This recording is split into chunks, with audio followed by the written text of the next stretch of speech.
Aquellos que no pueden recordar el pasado están condenados a repetirlo. George Santayana. La existencia humana se desenvuelve a menudo bajo una paradoja desconcertante. El individuo posee la capacidad cognitiva para analizar, planificar y proyectar un futuro diferente. Cuenta con la herramienta del lenguaje para articular sus deseos de cambio y dispone de la memoria para registrar el dolor de las experiencias fallidas. Sin embargo, al observar la trayectoria vital de una persona a lo largo de las décadas, se revela una estructura circular. A pesar de la firme intención consciente de evitar el sufrimiento conocido, el ser humano tiende a caminar, con una precisión casi matemática, hacia los mismos abismos que prometió no volver a visitar. No se trata de una falta de inteligencia, ni de una carencia de voluntad en el sentido superficial. Observamos a individuos brillantes en sus campos profesionales que, sin embargo, en la intimidad de sus relaciones o en la gestión de sus emociones, tropiezan invariablemente con la misma piedra. Cambian los escenarios, cambian los rostros de los interlocutores, cambian las épocas, pero la dinámica subyacente permanece inalterable. Es como si existiera un guión invisible, escrito en una tinta indeleble. Este guión obliga al sujeto a interpretar el mismo papel en diferentes obras de teatro. La psicología del comportamiento ha estudiado este fenómeno no como una maldición del destino, sino como un mecanismo funcional de la psique. Esta repetición no es un accidente, es una construcción. Para comprender por qué el ser humano regresa al lugar donde fue herido, es necesario abandonar la lógica del sentido común. Hay que adentrarse en la lógica del inconsciente. Allí, las leyes que rigen las decisiones no buscan la felicidad, sino algo mucho más primitivo y poderoso: la familiaridad y la homeostasis. En el núcleo de este fenómeno reside un concepto que Sigmund Freud identificó y denominó compulsión a la repetición. Este principio sugiere que el aparato psíquico tiene una tendencia inherente a reproducir situaciones traumáticas. Lejos de regirse por el principio de placer, la búsqueda de gratificación y la evitación del dolor, la mente humana parece en estas instancias estar gobernada por una fuerza que busca dominar una experiencia antigua volviendo a vivirla. Desde una perspectiva neurobiológica, la repetición se fundamenta en la economía de la energía cerebral. El cerebro es un órgano diseñado para predecir, no necesariamente para descubrir la verdad. Ante la incertidumbre del futuro, el cerebro prefiere proyectar un modelo basado en el pasado. Las conexiones neuronales que se han activado repetidamente forman autopistas de información. Transitar por ellas requiere un gasto energético mínimo. Crear una nueva ruta, una nueva forma de responder ante el miedo, el amor o el conflicto, exige un esfuerzo metabólico y psíquico masivo. Por tanto, el concepto central es la zona de confort, pero entendida no como un lugar agradable, sino como un lugar conocido. Para la mente humana, lo conocido equivale a seguridad, incluso si lo conocido es el sufrimiento. La ansiedad que produce lo desconocido, lo nuevo, es a menudo interpretada por el sistema nervioso como una amenaza mayor que el dolor familiar de un viejo error.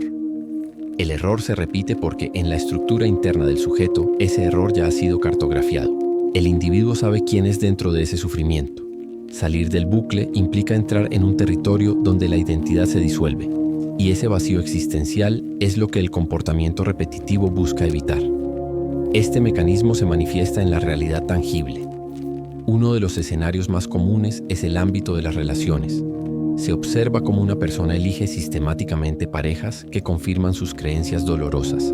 Quien cree que no es digno de ser escuchado encontrará compañeros que le ignoren. No es mala suerte, es una selección activa basada en la resonancia. La mente busca en el otro la pieza que encaja en el puzzle de su propia historia infantil. En el ámbito profesional, la repetición toma la forma del autoboicot. El individuo al borde de un logro significativo de repente comete un error inexplicable o procrastina hasta el límite. Este patrón revela que el éxito o la estabilidad son para esa psique estados desconocidos y peligrosos. Regresar al fracaso devuelve al sujeto a una narrativa que sabe manejar. El eterno luchador necesita la adversidad para mantener su identidad. También se manifiesta en la gestión emocional reactiva.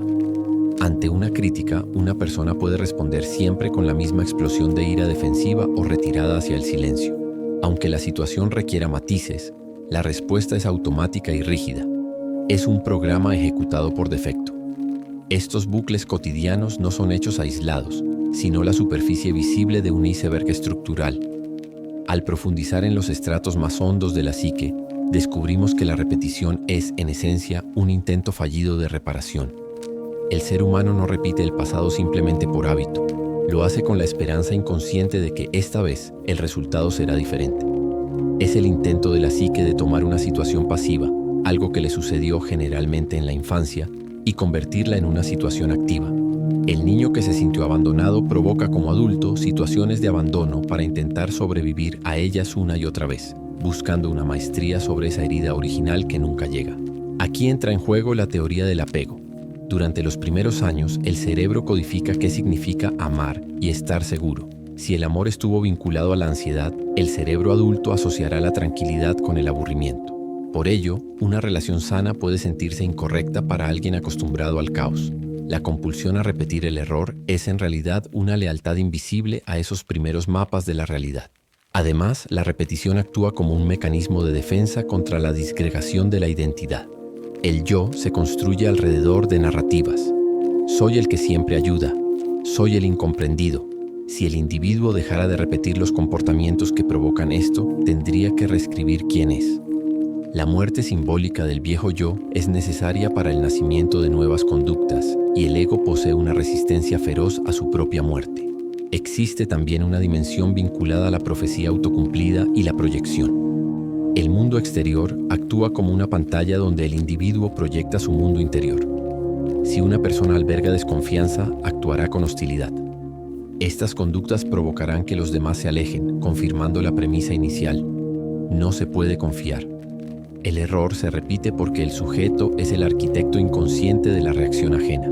Finalmente, la repetición es una forma de no enfrentar el duelo. Aceptar que el pasado no puede ser cambiado, que las carencias de la infancia no pueden ser subsanadas ahora, implica un dolor profundo. Repetir el error mantiene viva la ilusión de cambiar el final de la vieja historia. Detener la repetición implica aceptar la pérdida y soltar la esperanza de un pasado mejor, liberando energía para construir algo nuevo en el presente. Comprender la naturaleza cíclica del comportamiento humano no tiene como objetivo el juicio, sino la iluminación. La repetición no es un fallo del sistema, sino un intento desesperado del sistema por mantener su estabilidad.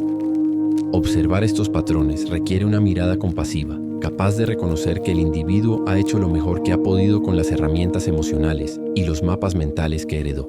La libertad psicológica no consiste en la eliminación total de los errores, sino en la reducción del periodo de latencia entre el acto y la conciencia.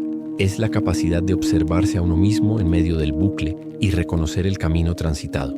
La salida del laberinto no se encuentra luchando contra las paredes, sino elevándose por encima de ellas mediante la conciencia.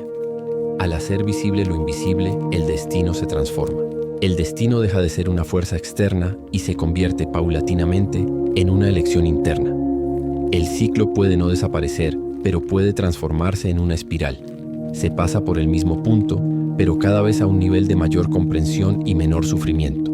Fin de la transmisión.